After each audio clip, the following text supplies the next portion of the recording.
yesterday. Could it get to all 3 maps?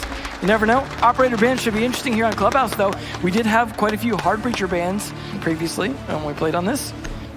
See if we end up with the Maverick first to go. Certainly a strong possibility. And there he goes. Good night, Maverick. So, not unusual at all for Clubhouse. Question is, do we get a second breacher banned or not? That's the biggest question. And we do not. Capitao, when he was left unbanned yesterday, was quite a problem for teams to deal with. So not a surprise to see him go as well. But it does mean the 2 other hard breachers available. Hatches should get opened as needed. And Echo going as well. Not a big surprise. I mean, nothing really crazy here. Pretty much the standard bans for Clubhouse that you need to do to make sure you can play securely. Maestro is going to be available since Mare was the last to go. But Maestro, I mean, pretty good on this map, but Echo's a little bit more of a pain to deal with in some areas. I think most people are used to dealing with the common Evil Eye spots at this point, but it does mean you need to bring Zofia and sometimes potentially even Ash to make sure you can take out those Evil Eyes because, well, you still need to, even if you know where they're located.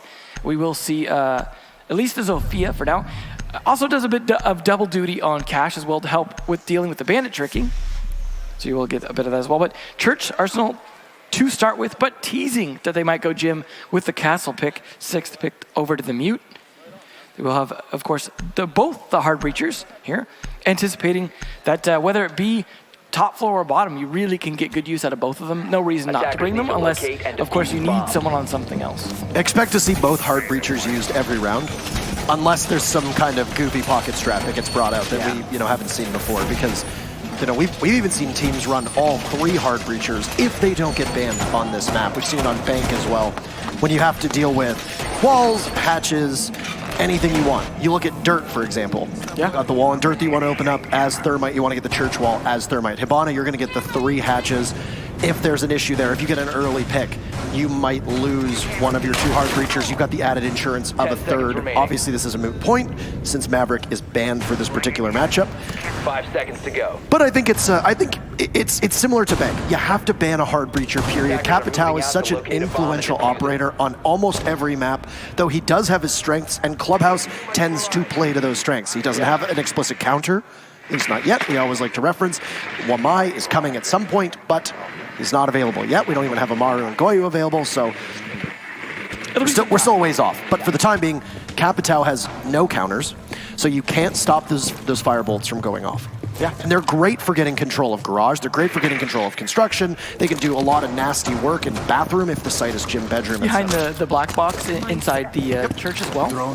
Very correct. So, round number 1 between the Soniqs and Spacestation. As you noted, a church defense downstairs, and for the Soniqs, they're going to keep their bodies on site. Safe, smart move.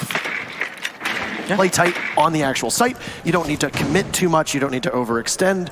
You know how map control is going to work. You really want to read into their attack first. Take some time to basically strategize, because SSG aren't necessarily going to use the same strats they've always used. They're going to try and bring things specifically to deal with the Soniqs. And the Soniqs, of course, are going to try to adjust to that. Now, of course, the person to watch after yesterday's matches with the Soniqs is Sleben. If Sleben goes off and is able to do his thing, that worked out very well for the Soniqs. If he doesn't have such a great day, perhaps some other member of the Soniqs will have to step up. Drones are coming down now, though, to try and feel things out now that they've got top floor control, the top 2 floors. They can start to make progress, open up a bit of the floor. Sometimes this is Buck, sometimes this is Sledge.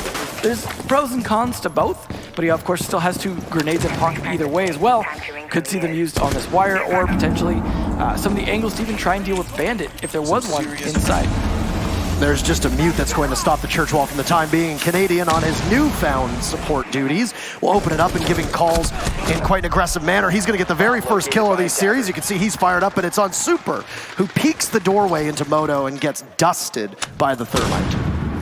Well, Canadian on very low HP. Not a great person to be carrying the diffuser if he goes in with that low of HP, but at the moment, he's holding down Moto just fine, so not a big deal. And now some top-down pressure coming as well as Blue. The one thing that will work in his favor with how limited his HP is that as long as the Legion mines are out of the way and he doesn't have to worry too much about a Maestro cam, there's no denial that's going to kill him. And well, he's going for the plant as another body from Soniqs will hit the floor. Watching the Blue hatch, but it's a swing from Golfy and Sleben, but they're just trading out right now, and it definitely favors SSG in a 1v3. Diffuser doesn't go down as Canadian is removed from action, but Bosco drops onto the site and Space Station will take round number 1. Well, if it's a semi-clutch type situation, you still got Bosco left alive, you know that's probably the round for SSG. The man comes through time and time again. That was still, again, the problem I said with Canadian going with low health, but you know what? There was still enough members alive after that trade. I don't think the diffuser being lost in sight was a big deal at that point.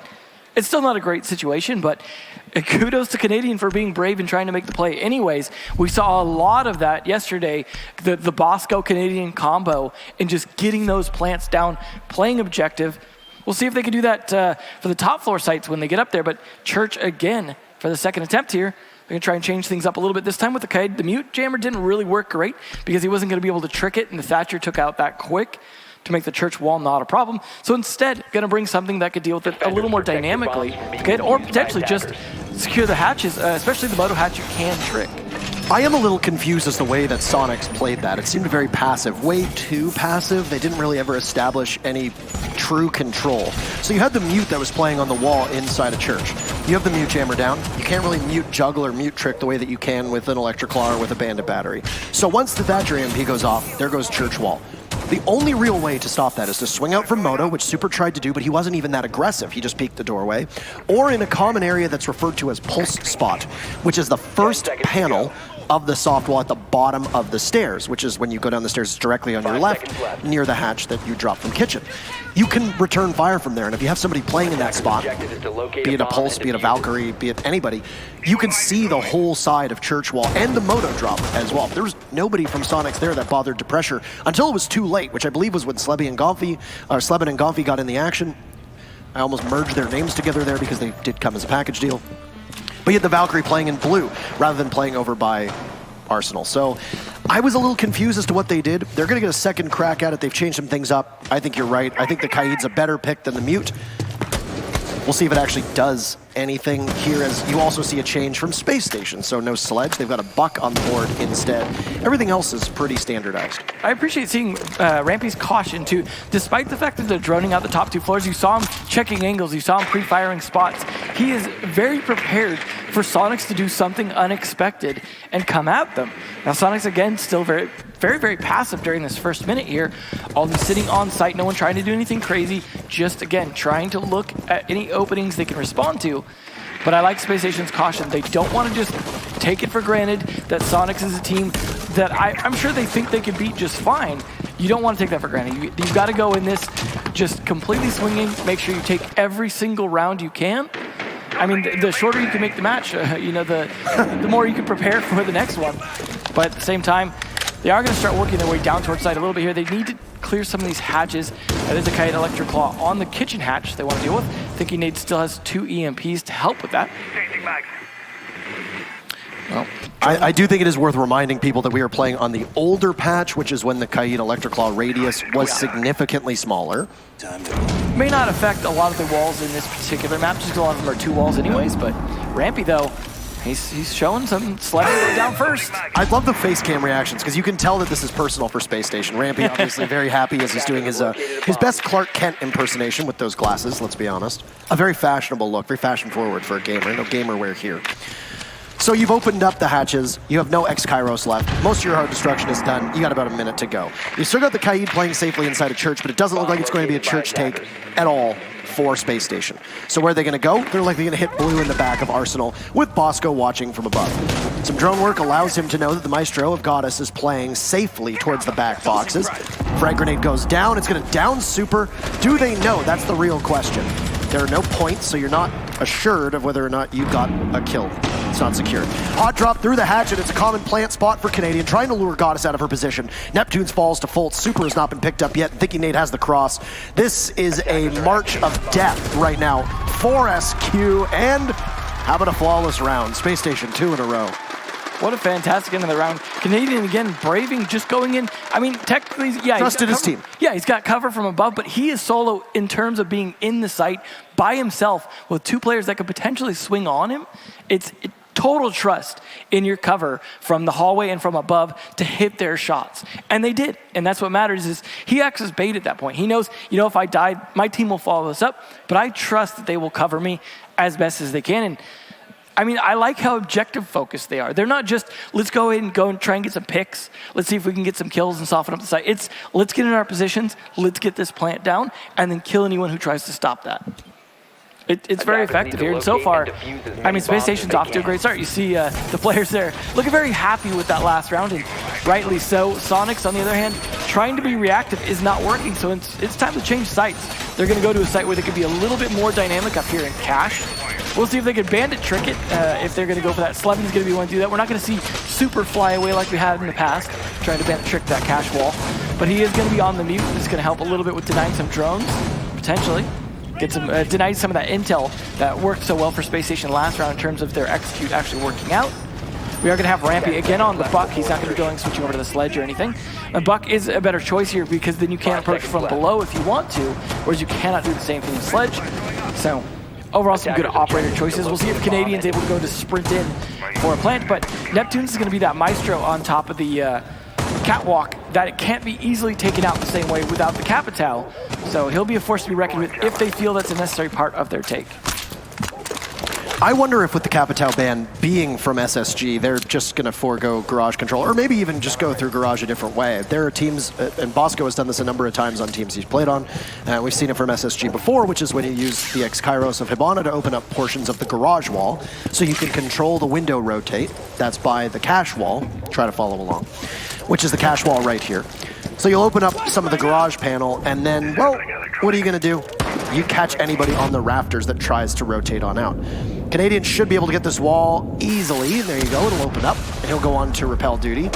He and Fultz becoming fast friends since joining this team, and they're going to work in tandem now, and the wall doesn't require much utility to get open. I know you noted yesterday in one of our matches that, hey, if you used a lot of utility, but you still got the wall open, that's okay. This, I think, is far more of a success because you didn't use it. I mean, that's more utility you can use on the actual site, and utility is important here because you need to get people out of their positions. They start to get into fixed angles that they can use against you, especially tight angles that you can't fight as easily, like Slevin's playing. They need to be able to force people out of those. Having an extra impact on his lifeline there, for example, will definitely help with that if they need to open up a hole to give themselves an angle, or even potentially finish off a kill. Once again, a lot of patience from the Soniqs as we approach the halfway point of round number 3. It's a crack at a different site this time, as the two attempts at Church down below did not work very well for the Pennsylvania-based team. Fultz will miss just a tiny portion of his shots onto one of the defenders that rotated at the top of red, and he'll open up some of the soft walls with Rampy now giving himself a quick exit. Canadian entering through over on construction, so Space Station have decided, hey, let's go from the other angle now. We don't necessarily even need to take the wall that we had opened up first. EMP goes down on the Canadian, and he'll open up the wall. Slevin will get the opening kill for the Soniqs. That bodes well for them. And it's on to Fultz, who's playing by the open breach on cache wall. You've still got Rampy and Canadian looming inside of construction. Plenty of time for them to work with if they really want to. But nobody from the Soniqs is giving SSG anything. This is excellent patience from the Soniqs. Will be their undoing, though. Frag grenade goes in to land at the feet of Goddess, but do no damage at all as she was up on a desk. A second missed opportunity for Bosco. Oh, Goddess wins a heads-up gunfight, and she gets 2 for her trouble before being dispatched by Rampy's frag grenade. Quarantine for the time being inside of construction. It's going to be a Red Stairs retake with Rampy watching. He knows there's one there. Can't connect on 2, thinking Nate gets it. Will they be able to capitalize on the rest? Oh, all of guns from Space Station are coming alive, putting us into a 1v1 with Rampy and Slevin. It's going to be a battle to the death. Diffuser is down, and Rampy will win it. And despite trailing most of that round, it's 3 in a row for Space Station. Well, now we're seeing Rampy come alive. Gets his shots hit, hits his grenades. He's on fire. On that Buck, definitely working out for him better than it did on the Sledge even. So, like I said, if Rampy comes alive, SSG just going to steamroll this just because you've got Bosco who absolutely shows up. You've got Canadian who knows his job and gets it done. You've got great support from Thinking Nate and Fultz. And if Rampy's there to get the kills on top of that, there's not a lot you can do to fight back. But as you mentioned, the patience from Soniqs, they are trying to play smart, but they are playing passive. And all the time that they sat there playing passive and not fighting back, they let a lot of walls get open uncontested. They had the double hard breach. They didn't really even have to use it. Just 2 EMPs and some stuns from Zofia, and that was it to open everything up they needed to. That was really what kind of gave the opportunity for a lot of those kills to go down. But there were some good trades back from the Soniqs. They were able to actually take it down to a 1v1. They played as smart as they could, tried to communicate, just tried to like find opportunities to capitalize on the attackers pressuring into the site, like once they actually came in. But again, Rampy was able to play his game, win his gunfights, and just great support from the rest of the team. There's something different gonna have to come out here from the Soniqs, because we mentioned this could be a pretty defender-sided map with Maverick banned. I mean, even more so with both Hard Breachers banned, but still, 5 seconds this remaining. is where they should have some advantage here. Now, I gotta wonder though, now that we're going back to Cash again, Neptune's going to be playing the same Maestro on top of the catwalk. Will they decide to find a way to pressure it this time, or are they just going to go with the same attack yet again? Because, well, that'll be a little bit more predictable this time. They'll read into it, they'll know how to fight it a little bit better at least. We could see even maybe a little bit of roam down a lounge or something like that to come from a different side if need be. Or we actually might even see a Sleben playing over in the gym bedroom side, potentially. No, looks like he's coming back, but we might see a little bit more roam, I think. I think playing passive, as you mentioned, is not really working out great. I think they need to do something. And Sleben, as we know, can really be on fire. Let him roam, let him play something a little bit different if he can, but he was the bandit to try and trick that, but it's not gonna happen here. Another wall opened up very easily for Space Station onto the Cash side of things. It's going to be a Cash defense again, as you noted, and they need to do something, you're right. It's very easy for us to look back on things like Patience and say, oh, well, you know, it's impressive that they're not giving anything. It's impressive that they're not contesting. But I think that one of the strengths that the Soniqs has as a team is their aggressiveness, their ability to peak, their ability to take fights. When you have guys like Gomfi and Neptunes and Sleben on that roster who can drop a dozen frags a game consistently. All right, that was some superhuman Kool-Aid Man-esque breaching there from Rampy. You need to be able to take those fights and win those fights, and right now they're just not winning the fights on the Soniqs side of things. They're not. Yeah. That's a major problem, and a lot of it is their reluctance to chase frags. A lot of it is their reluctance to actually engage, really, and that's tough if you're the Soniqs. I understand that you want to be patient against a team like Space Station. They are very methodical. They themselves are an exceptionally patient team, probably one of the most patient in all of NA. But you got to do something. Yeah. This is something, speaking of, that we've seen before. Goddess is down below, and Bosco will get droned down to go get her. Why? Because she's going to try to impact the exothermic charge that gets put onto that construction wall. We saw it work a bit yesterday. It worked perfectly. But it was demonstrated, as you mentioned. Now they know about it, and that's a problem. Oh, that's a real problem here. Rampy completely reads into that. Didn't even need to use his hammer. Say goodbye, Goddess. And there's free passage now into construction. Rampy does his job. Excellent teamwork from Space Station. Drone down, another will fall to Super as Rampy picks up his second kill. Fultz is there too, and SSG is just dogpiling the Soniqs. C4 will go off, frag grenade tossed over towards red stairs. Fultz takes out Gomfi, and it's Sleben with a tiny portion of HP on red. He's just sitting ever so precariously. Spotted, and another flawless round from Space Station. And that was at least 3 from Rampy that round. He's definitely I think he got lit a little bit under his butt from yesterday, just really being ranked the worst player on this team, and a team that was doing so well.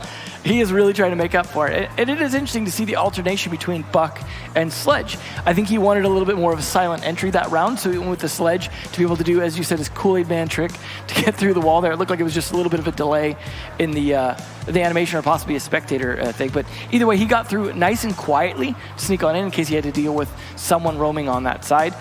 And just changing back and forth as needed. Jim finally coming out here as... I mean, Soniqs have had no success on either two sides. Yeah, this is really rough waters for the Soniqs. On a defender-sided map, one of the most defender-sided in the game, with a Maverick and a Capitao ban, Mira and Echo being banned is very commonplace. It doesn't really change the equilibrium of this matchup. You would imagine that it would be still more defender-sided, and right now, SSG are making them look like chumps. And I did want to say one thing. Before the matchup, the desk talked about this. Super tweeted out that these guys actually shoot back, so this should be a good one. Yeah. I would just like to say that that was technically incorrect, because they're not shooting back, because the Soniqs aren't shooting at them at all. It's true, yeah. They are doing the first shot. Thank you for cheering, crowd. I appreciate that. Really helps me out. They're so kind. Nice people. I'm sure most people are here to cheer for Super. I mean, at some point, maybe Space Station will shoot back, but right now the Soniqs aren't, so... Yeah. I mean, there was a little bit, you know, maybe the previous cash round, but not a whole lot. We'll see if they could do a little bit different in Gym, though. I mean, it's a little bit different of a beast to deal with. You don't worry so much about the cache wall. It's still nice to keep it solid if you can. It's more about the hot tub wall, and you know that's going to go. It's not quite the juggling act that you're going to get on the cache, but they really didn't pull off anything trying to hold the cache wall. In fact, last round, Slevin lost half his health trying to do it. So it's like maybe they could focus their attention elsewhere on this particular site. Just focus on their positioning, or maybe, again, playing down below. I'd like to see a bit more roam. Maybe a two-man roam to set up for a trade, so that if they lose, like, you know, what we saw Rampy able to do last round through the wall, something like that, there's able to be a trade situation set up at least. But, again, it's not looking good here, right? I mean, we're so far looking like a bit of a landslide in SSG's favor, because Soniqs just haven't really shown much outside of the one close round. I think there's a couple things that I could talk about endlessly. And number one, I am just genuinely puzzled by what the Soniqs are trying to do and why they just don't seem to be bringing any fight whatsoever to Space Station. They're listless. Rampy has 11 kills. He is single-handedly defeating this team. And I wonder if it's because Rampy at one point had the Pro League record. Bear in mind, this is not Pro League. We have, you know, he wants more records. I have created some controversy, I suppose, by saying that I think that there should be separate records for these kind of things. Right now, the record is being held by Palu for the most kills in like a single match or whatever, with, was it 27 kills or something like that? Rampy has 11 kills through 4 rounds. He's looking to get there. If this gets competitive, Rampy could potentially break that record, but he's going to need a little help from the Soniqs, and the only help they've been giving right now is a couple free rounds. So yeah, they're going to need a much closer match to get up to this point.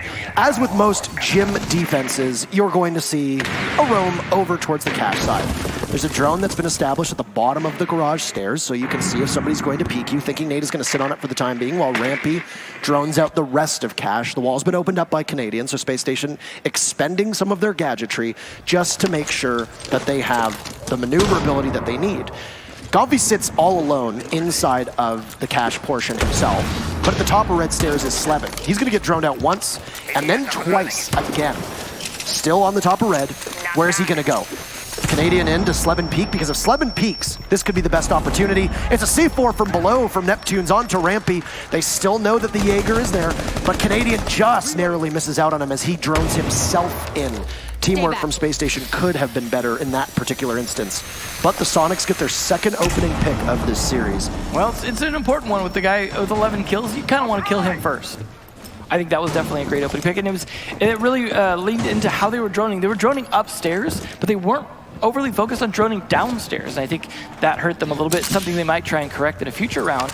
But for now they're going to have to play without Rampy, without those nades to be able to help pressure into site itself. They're going to have to decide which way to approach from, because everyone's going to be pretty bunkered inside at this point. There's limited angles through doorways that you could get. You can fight through logistics office as well. Of course, they're going to have both heavily guarded. You could try and fight some angles here from the hatch, but as you can see, they are somewhat limited as well.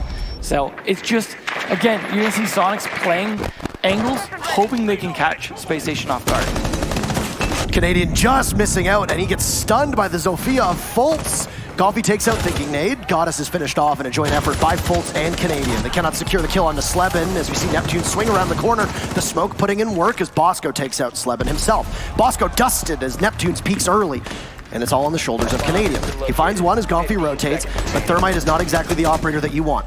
In this particular instance, he takes out Neptunes, but he can't get through the doorway, caught on the hinges. And well, finally the Soniqs get on the board right after their timeout. Hopefully they've learned something so we can get a closer match between these two.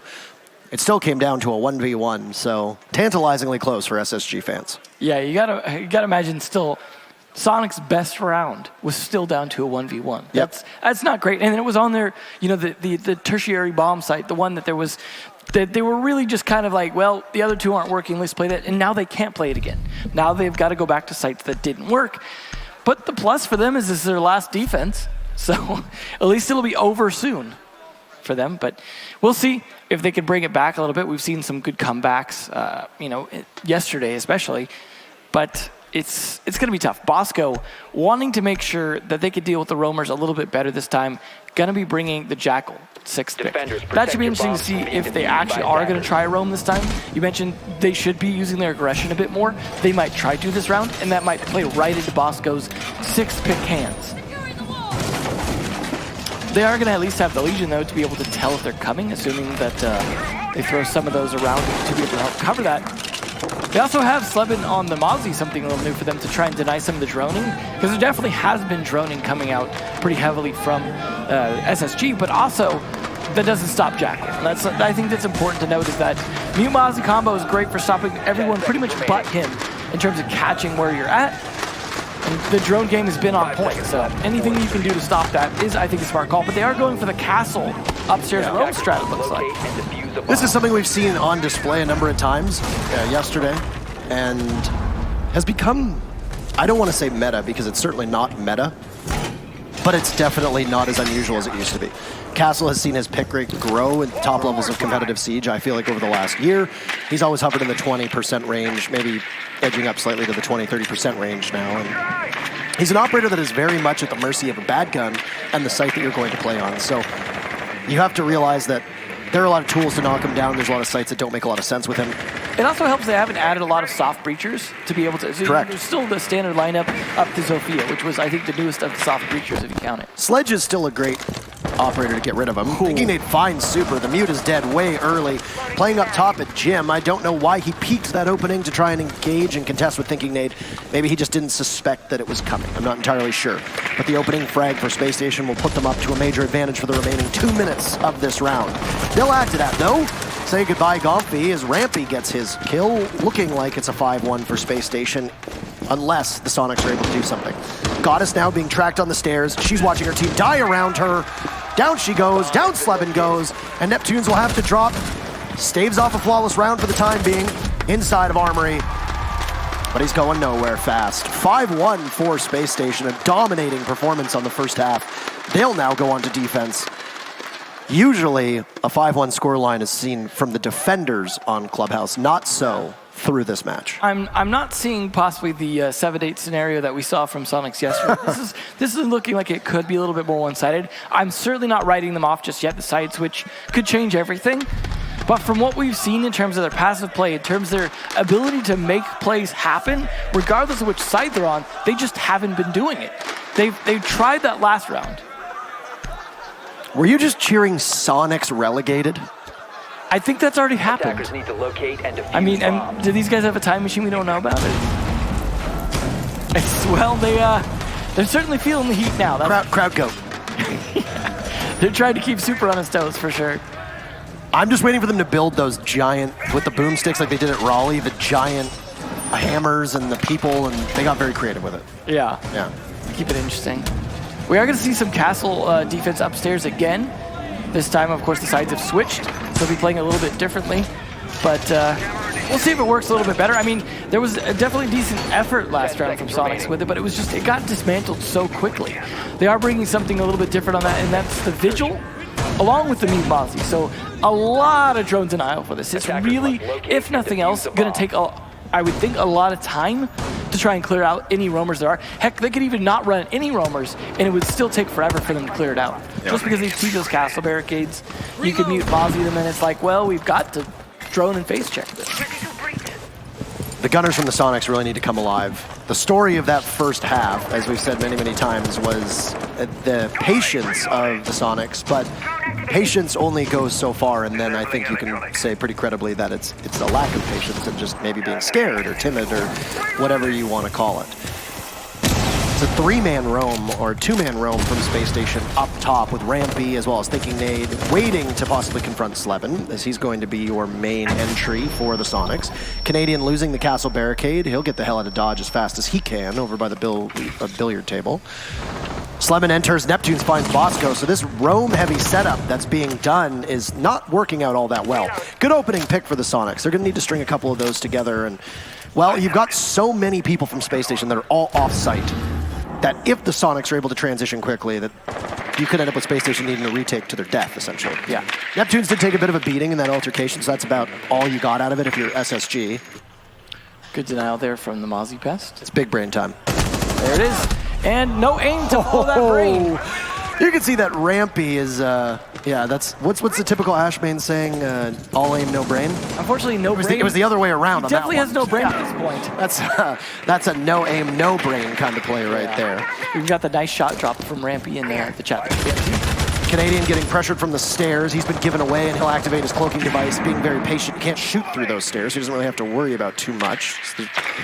Got metal on the bottom of them.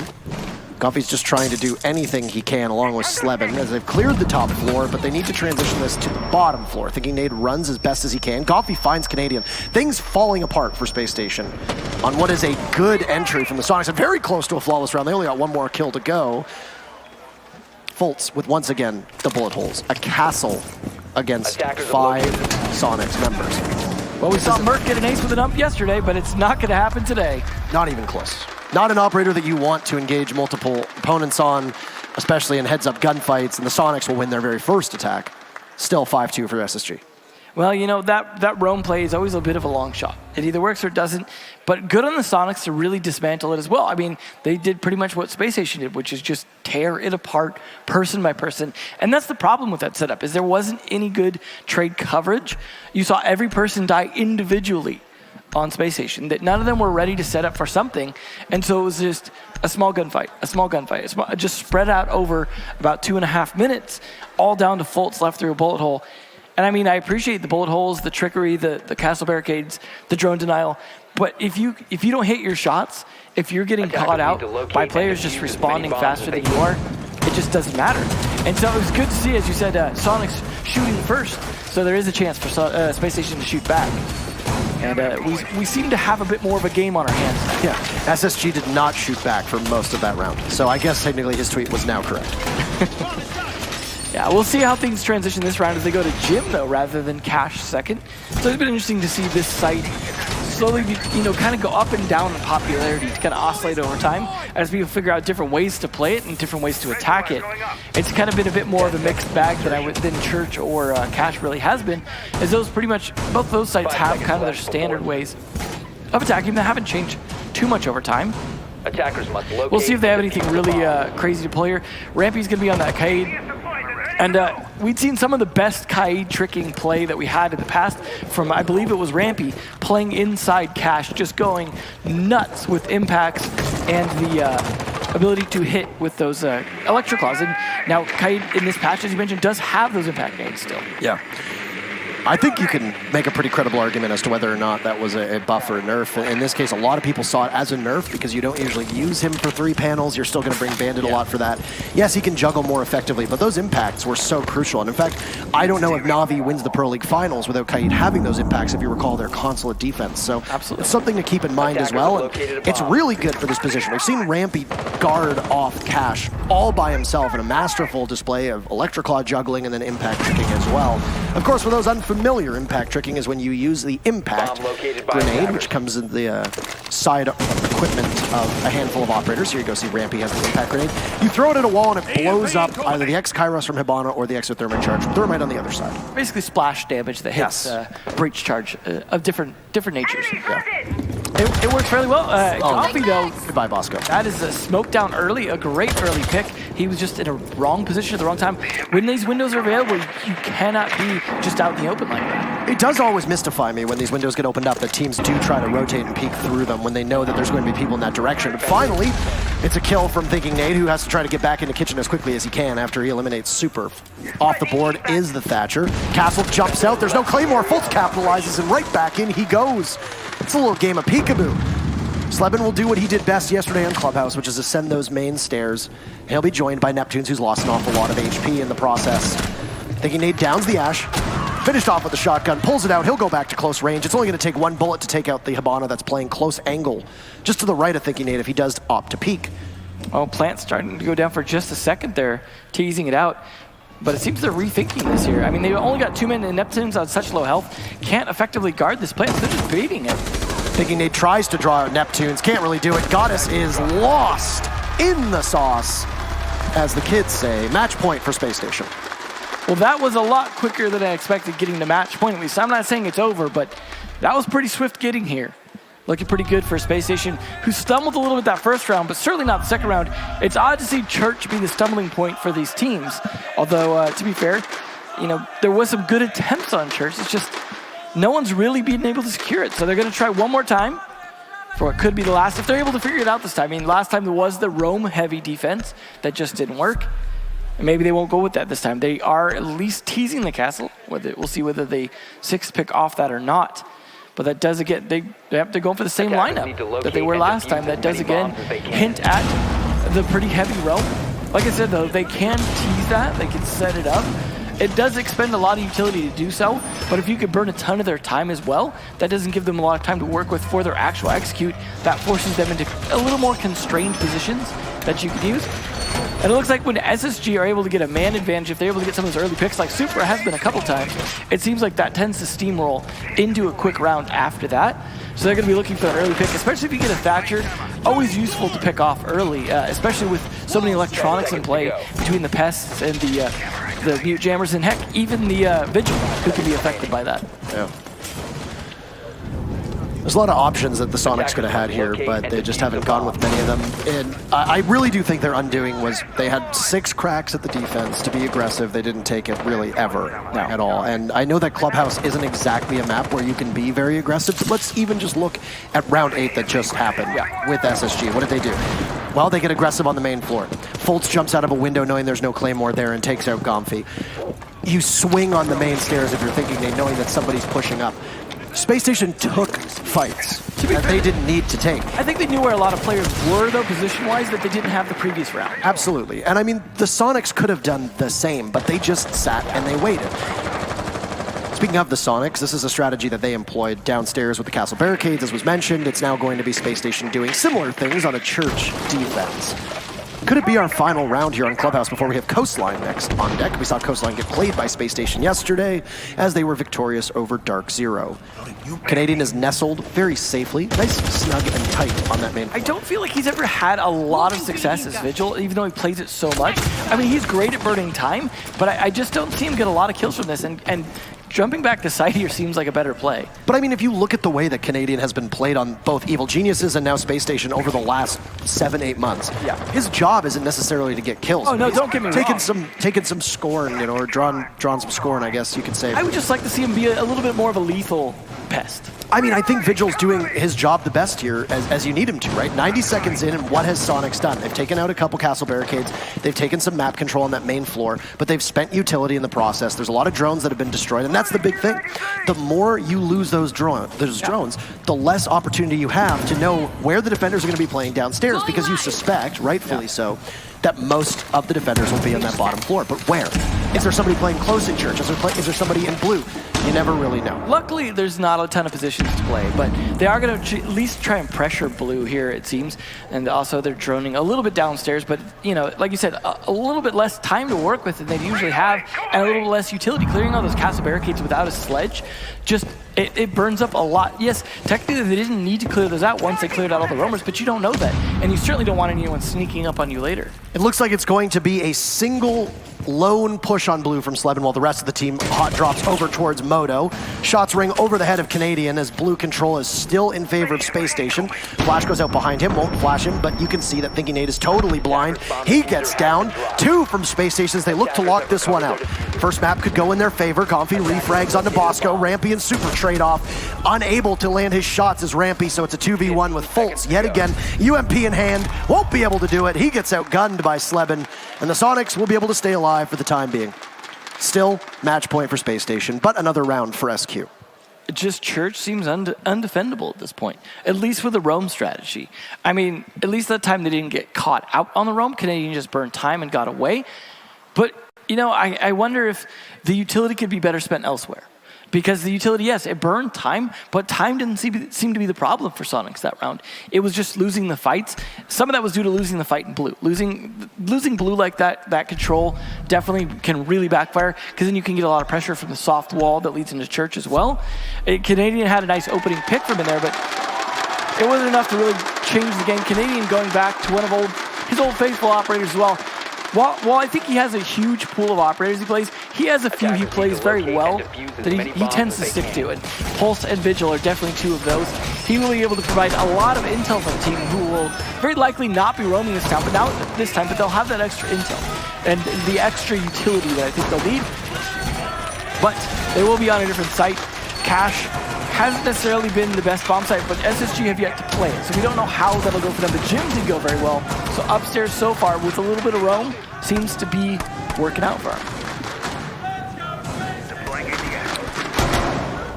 Still could be our final round. Absolutely. We'll need overtime to break match point for Space Station, at which point they could get it back.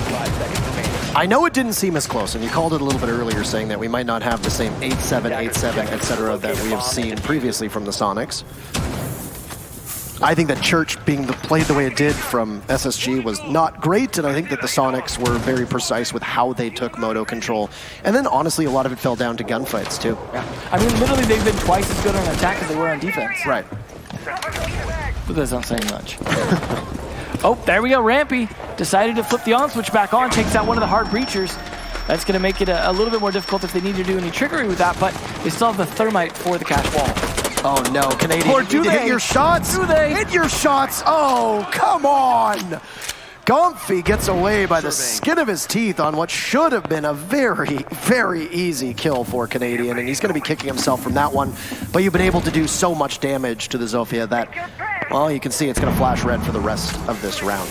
Does he dare jump out? There's no Claymore. Super is on drone. There goes a C4. Comfy comes up. Super had no idea that there was anybody there, so Canadian will re-engage. All it's going to take is one bullet onto the Zofia. Maybe two, who knows? Still low enough. But he won't do any more damage than he's already done. Doesn't overextend at all. Slevin gets called into action. Up blue stairs he goes. Fultz might be able to catch him on garage, but there's a shot that rings down from the top of red. Fultz sees him, lines up, hits like a truck, why don't you? Comfy's downed as well. It's got us in a 1v5. They've already got 2 flawless rounds under their belt. What about a flawless round to send them to map 2 with an advantage here? Nobody wants to be in the position that she's in. She's not going to win her gunfight. It's Canadian who gets it. A flawless round again. 3 on the board for Space Station, and they'll take map number 1. A great start for Space Station.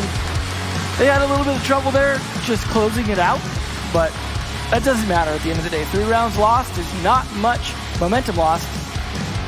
A great start for Rampy to make up for yesterday, and a great start for SSG all around. We could potentially see just 2 maps again, but I still think there's a strong possibility for 3 maps, but 15 kills for Rampy, and you don't get to see the chat, but we do. Goddess goes, Nate, you're nuts. Or Nate, you're nuts. And then Troy goes, Troy, you're nuts. So paying himself some compliments. That was like when he nice shotted himself. Anywho, yeah. The desk is ready to take this one over, and it was a 7-3 for SSG. Let's have him break it down. Thanks a lot for that one, Parker. You want to talk about compliments? Well, I got to